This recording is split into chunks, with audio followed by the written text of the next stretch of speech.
Hi, this is Rob, and I'm going to show you today how to make my version of Lydia Bastianich's Sole Oreganatta. I found this recipe in one of her cookbooks, so let me just show you the book. And it really is a very good recipe. I've made it several times. Originally, I made it exactly the way she did, but after making it several times, I decided to do it my way, scale it back a bit, and just simplify it to what I like to do. So let me show you how I make my version of her Sole Oreganatta.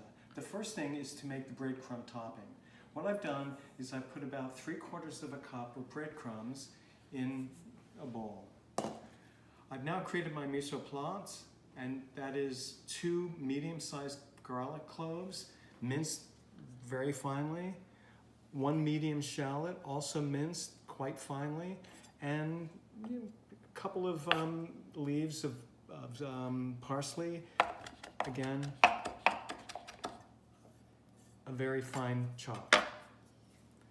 Now what I'm going to do is get some oil going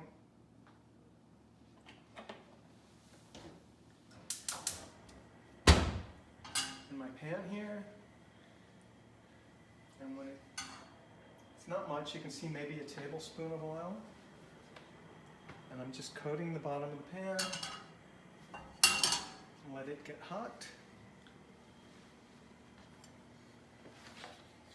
And then once it's ready, I'm going to start putting the vegetables in. One thing, garlic takes very little time to cook. So I put the shallots in first, let them soften a bit, and then I'm going to put the garlic and the parsley in. So, with that said, just about there. So let's go ahead, put the shallots in. Give it a little swish. And I'm not going to be cooking these to be very cooked. I just want them to soften and the mellows to soften up a bit. So let me put a light on so you can actually get a better view of this. So this is going pretty good at this point. Just let it kind of sit. Now, the breadcrumb is going to be for the top of the fish. This is actually a layered dinner. The bottom layer is going to be onion, then a layer of tomato, then the sole, and then it's going to be topped with the breadcrumbs. But I'll show you all that later on. First, like I said, I just want to show you the breadcrumbs. So these have softened up nicely. So now, I'm just going to add my garlic and my parsley.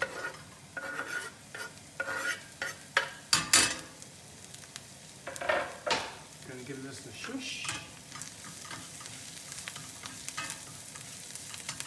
And you just want to give it maybe 30 seconds in the pan. And when you smell, oops, there goes some parsley, you start smelling that garlic, you know that it's ready. You don't want to overcook it because you really want the flavor to be in with the breadcrumbs.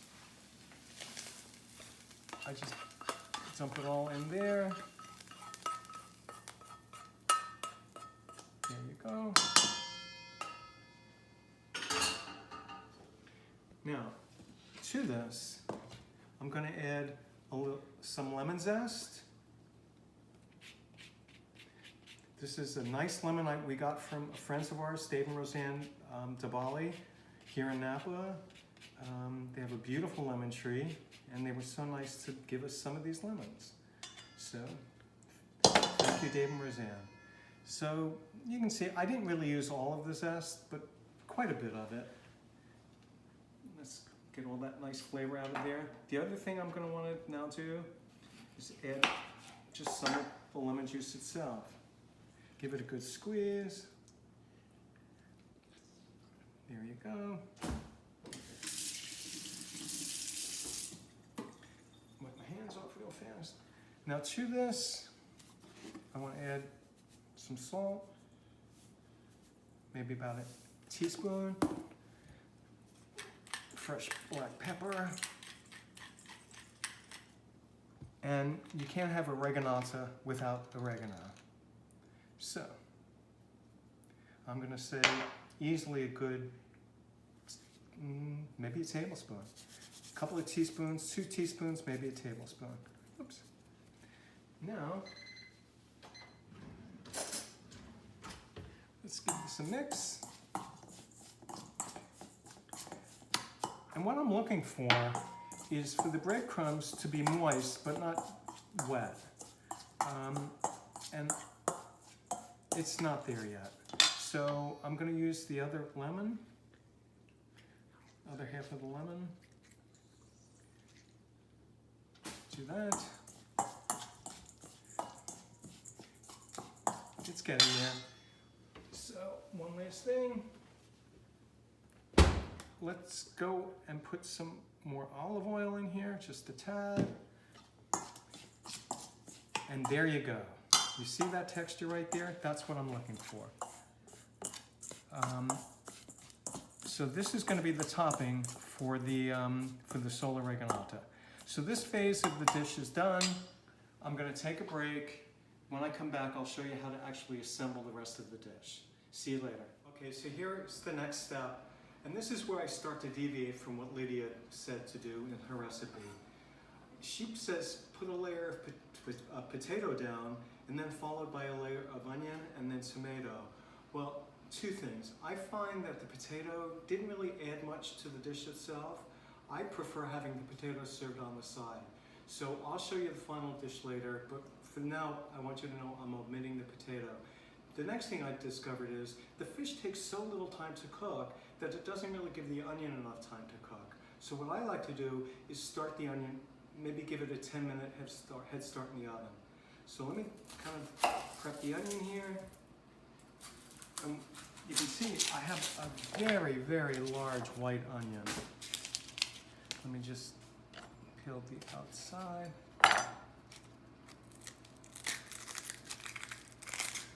There you go. Now, what I like to do is put a layer of onion down, and I generally go with 3 pieces of onion, 3 slices of onion per piece of fish. And you want them to be a good thickness. So there's 1, 2, 3, 4, 5, 6. Okay. Now, before I actually put the onions down, let me show you the other thing that I do. Lydia said make your own garlic infused oil. Well, you know what? You can buy your own. So that's what I do. This is a good olive oil infused with garlic. If you don't have this, and also if you don't want to use the garlic, infuse it yourself, just use olive oil. It's not a big deal. The garlic just adds a nice extra flavor, but you can go without it. Anyway, put down just a little bit. You can see not much. And I just kind of brush it on. Like that. And now I just place my onion slices just like this.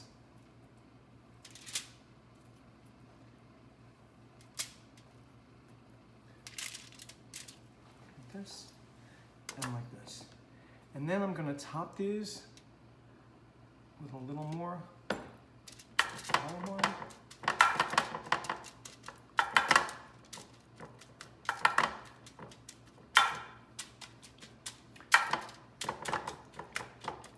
And if you don't have one of these brushes, you can just use the back of a spoon. Works just as well. And that's it. That's step number 1. Let me get some salt.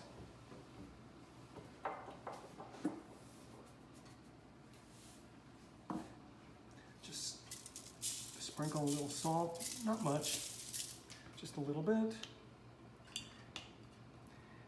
And now these are going to go into a preheated oven. I have the oven set at 350, and I'm just going to put it in for maybe about 10 minutes until they get until they soften up.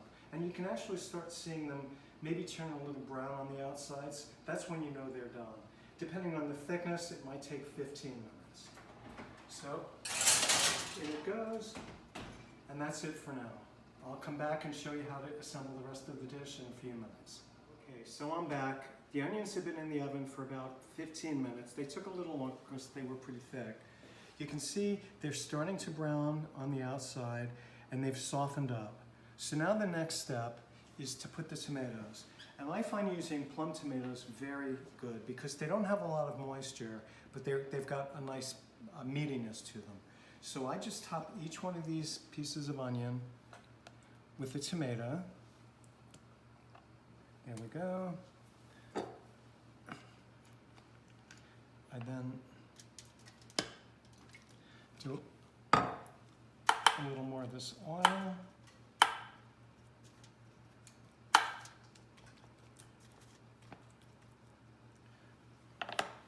And just a little salt and pepper. Salt and pepper. Now comes the fish. I got two beautiful pieces of sole, Petrali sole here. Each one of these are about 1/3 of a pound. They look big, but notice how thin they are.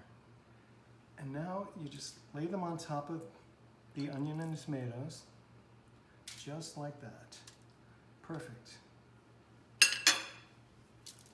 Again, top this with a little more of this garlic oil. If you don't have the garlic oil and you don't want to infuse any of it yourself, go ahead and just use some olive oil. You don't want to put too much. You can see I'm just kind of dabbing it on just to keep it a little moist. Up. A little more salt. And a little more pepper. You really want to salt and pepper each layer to make sure that you've got the flavorings in there. Now comes the Oreganatta. This is the breadcrumb mixture I made earlier, and you can see it's got some moisture to it, but it's still kind of crumbly. So that's really what you want. And go ahead and use your fingers. Just go ahead and top this with your breadcrumb mixture. You don't have to be precise, you're just kind of doing a rough spread. There you go. Okie dokie. That's it.